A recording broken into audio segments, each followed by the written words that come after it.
Assalamualaikum warahmatullahi wabarakatuh. Saya Salsa Nabila dengan NIM 230311200067. Di sini saya akan menjelaskan tentang fitohormon pada mata kuliah Fisiologi Tumbuhan dengan dosen pengampu Bapak Aminur Rahman, SPD MSI. Sebelum lanjut ke materinya, kalian tahu nggak sih apa itu fitohormon? Fitohormon adalah senyawa organik yang dihasilkan oleh tumbuhan dalam jumlah sangat kecil, namun memiliki peran penting dalam mengatur berbagai proses fisiologis tumbuhan, seperti tumbuhan perkembangan dan respon terhadap lingkungan. Meskipun jumlahnya sedikit, fitohormon itu dapat mempengaruhi aktivitas sel dan jaringan tanaman secara signifikan. Sedangkan menurut definisi Taiman, pada tahun 1948, fitohormon merupakan zat organik alami yang dihasilkan dalam tumbuhan tingkat tinggi, yang mengatur pertumbuhan atau fungsi fisiologis lainnya bekerja pada tempat yang jauh dari tempat pembentukannya dan aktif dalam jumlah kecil. Adapun macam-macam fitohormon, yang pertama itu ada auksin, yang kedua itu ada giberelin, yang ketiga ada sitokinin, yang keempat itu ada etilena, yang kelima ada asam absisat, yang keenam ada asam salisilat. Keenam ini disebut dengan fitohormon klasik dan menjadi standar dalam pendidikan dasar biologi tumbuhan. Adapun fungsi dari macam-macam fitohormon, yang pertama itu auksin. Auksin adalah fitohormon yang berperan penting dalam pertumbuhan dan perkembangan tumbuhan. Fungsinya antara lain yaitu merangsang pemanjangan sel, mengatur dormansi apikal pertumbuhan ujung batang lebih dominan, dan merangsang pembentukan akar lateral serta akar adventif. Auksin juga berperan dalam respon tanaman terhadap cahaya atau fitotropisme dan gravitasi atau geotropisme. Selain itu, auksin dapat digunakan untuk menghasilkan buah tanpa biji atau partenokarpi dan dimanfaatkan dalam kultur jaringan untuk merangsang pembentukan akar. Selanjutnya yaitu giberelin adalah fitohormon yang berfungsi merangsang pemanjangan batang, memecah dormansi biji dan kuncup, serta mempercepat perkecambahan.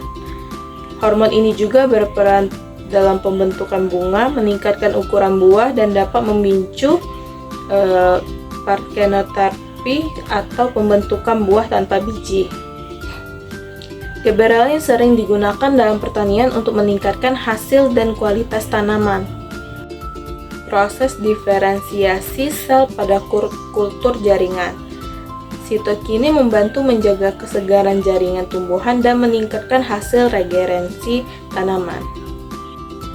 Selanjutnya itu ada etilena, adalah fitohormon berbentuk gas yang berperan dalam pematangan buah, pengguguran daun dan bunga, serta mempercepat penuaan pada tumbuhan. Hormon ini juga berfungsi dalam respon stres saat tanaman terluka atau mengalami cengkaman lingkungan. Selain itu, etilena menghambat pemanjangan batang dan merangsang pembuangan pada beberapa jenis tanaman.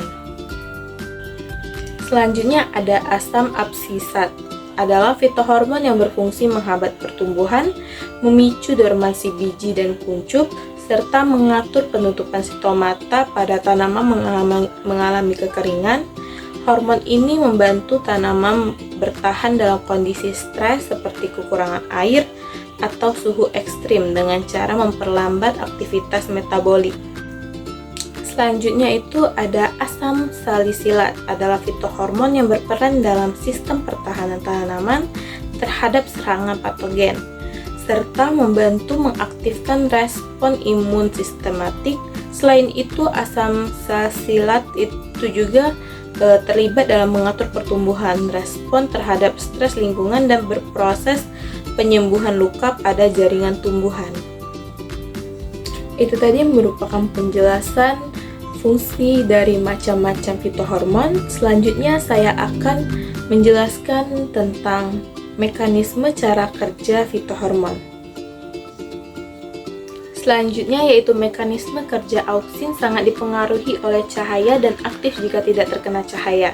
Hal ini menyebabkan Fototropisme pada tumbuhan. Fototropisme merupakan peristiwa membengkoknya batang tanaman ke arah cahaya. Hal ini terjadi karena adanya perbedaan rangsangan perpanjangan sel akibat penyebaran auksin yang tidak merata dan tidak diproduksinya auksin pada bagian yang terkena cahaya. Bagian yang tidak terkena cahaya aktif memproduksi auksin hingga terjadi penimbunan auksin. Penimbunan auksin pada sisi yang tidak terkena cahaya ini mengakibatkan pemanjangan sel di sisi tersebut lebih cepat sehingga batang membengkoknya ke arah datangnya cahaya. Selain fototropisme, auksin juga mempengaruhi peristiwa geotropisme atau pertumbuhan ke arah bumi. Gaya gravitasi menyebabkan konsentrasi auksin di bagian bawah lebih tinggi sehingga geotropisme di batang menjadi negatif dan geotropisme di bagian akar menjadi positif sehingga akar membelok ke arah bumi. Hormon auksin diproduksi pada daerah meristem apikal seperti pada ujung tunas batang, daun muda, dan kuncup bunga.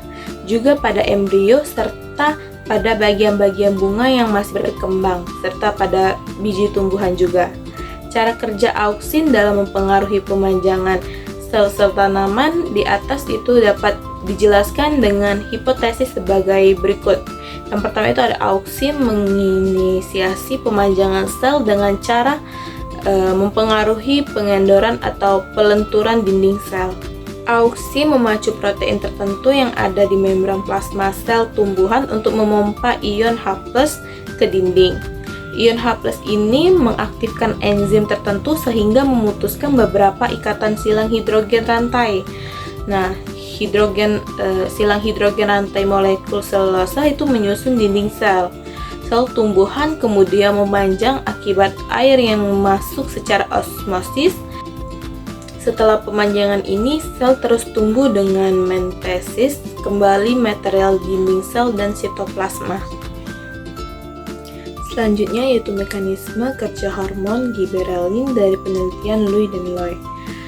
Pada tahun 1976 diketahui bahwa giberelin mendorong pembelahan sel yang disebab giberelin memacu sel pada G1 untuk memasuki fase S, dan karena giberelin juga memperpendek fase S dengan peningkatan jumlah sel yang menyebabkan pertumbuhan batang yang lebih cepat setiap selnya yang akan tumbuh.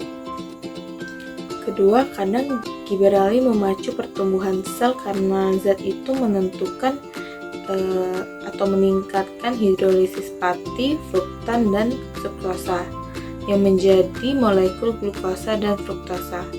Gula heksosa tersebut menyediakan energi melalui respirasi, berperan penting dalam pembentukan dinding sel dan juga membuat potensial air sel lebih negatif pada saat-saat tertentu.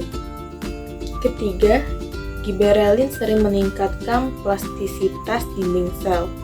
Contoh pada tanaman obat, pertumbuhan sel mudanya yang berasal dari meristem interkalar terpacu dengan maksimal.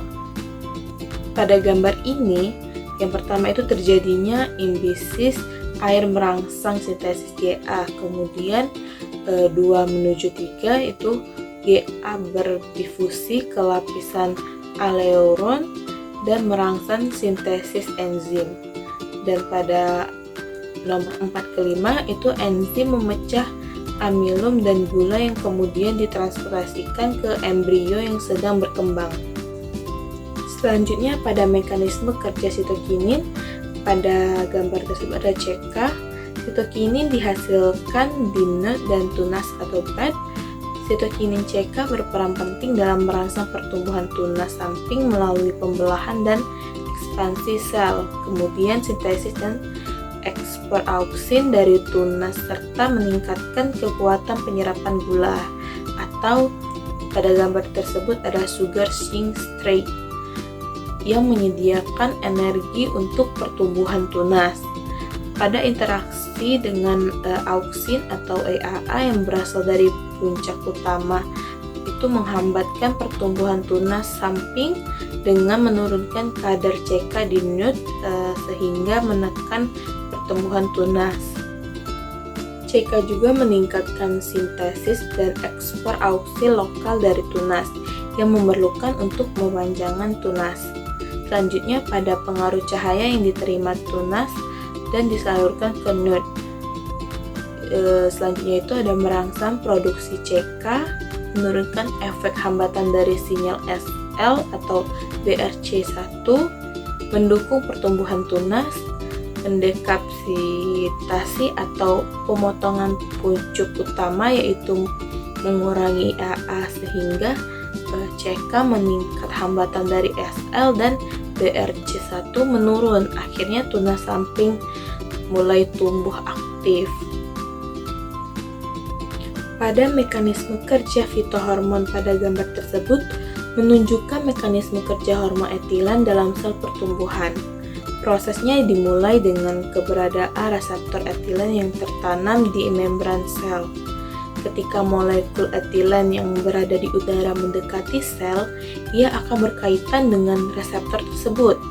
Setelah terikat, etilen bertindak seperti kunci yang membuka atau mengaktifkan reseptor yang memungkinkan terjadinya perubahan konformasi pada reseptor tersebut. Aktivasi ini kemudian mengirimkan sinyal kimia ke dalam sel yang akan memicu serangkaian respon fisiologis seperti pematangan buah, pengguguran daun, atau respon terhadap stres. Nah, setelah sinyal dikirim, molekul etilen akan dilepaskan dari reseptor dan siklus dapat diulang. Mekanisme ini menggambarkan bagaimana etilen sebagai fitohormon dapat mempengaruhi aktivitas seluler melalui interaksi spesifik dengan reseptornya. Pada mekanisme kerja fitohormon, gambar tersebut menjelaskan mekanisme kerja hormon asam absisat atau ABA dalam mengatur respons sel terhadap stres, terutama kekeringan. Pada kondisi tidak ada ABA, itu protein reseptor PP2C itu tidak terikat oleh ABA, sehingga tetap aktif dan menghambat aktivitas protein SNRK2 melalui interaksi langsung. Akibatnya, SNRK2 tidak mengalami fosforilasi atau aktivasi sehingga tidak dapat mengaktifkan berbagai target seperti transporter ion pada VAT1 dan SCLEC1, regulator ekspresi gen dan enzim metabolik. Hal ini menyebabkan sel tidak dapat merespon stres secara efektif. Sebaliknya, pada kondisi terhadap ABA, hormon ABA akan terikat dengan reseptor PIR atau bisa disebut dengan PIL atau RCAR. Kompleks ini akan mengikat PP2C dengan menghambat aktivitasnya, yang selanjutnya memungkinkan aktivitas SNRK2 ini melalui fosforilasi. SNRK2 ini yang aktif kemudian memicu serangkai reaksi seluler, itu termasuk aktivitas transport ion, ekspresi gen-gen spesifik, dan enzim metabolik.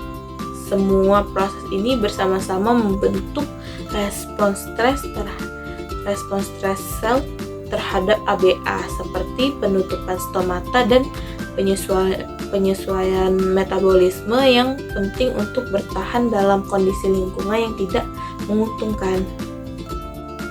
Selanjutnya, pada mekanisme kerja fitohormon, pada gambar tersebut menunjukkan mekanisme kerja hormon asam salisilat dalam meningkatkan ketahanan tanaman terhadap stres kekeringan. Prosesnya dimulai ketika tanaman mengalami drought stress atau stres akibat kekeringan yang kemudian dideteksi oleh reseptor di membran sel. Sinyal ini mengaktifkan berbagai molekul persinyalan seperti H2O2 atau hidrogen peroksida, sudah itu ABA, asam absisat, dan Ca2+ atau kalsium, serta memicu reproduksi asam salisilat di mitokondria dan kloroplas. Asam salisilat ini berperan dalam mengaktifkan faktor transpirasi melalui jalur protein kinase. Faktor-faktor transkripsi ini memungkinkan memicu perubahan dalam ekspresi gen, meningkatkan sintesis dan regulasi protein atau enzim, serta mengaktifasi antioksidan yang melindungi sel dari kerusakan oksidatif. Selain itu, jalur ini juga mendorong akumulasi senyawa osmoregulator seperti prolin dan glisenbetalin, serta penutupan stomata yang mengurangi kehilangan air. Semua proses ini bekerja secara sinergis untuk meningkatkan toleransi tanaman terhadap kekeringan dan membantu tanaman bertahan dalam kondisi lingkungan yang ekstrim. Jadi kesimpulannya adalah mengenai fitohormon ini adalah zat pengatur tubuh alami yang diproduksi oleh tumbuhan untuk mengendalikan berbagai proses fisiologi seperti pertumbuhan, perkembangan, dan respon terhadap lingkungan.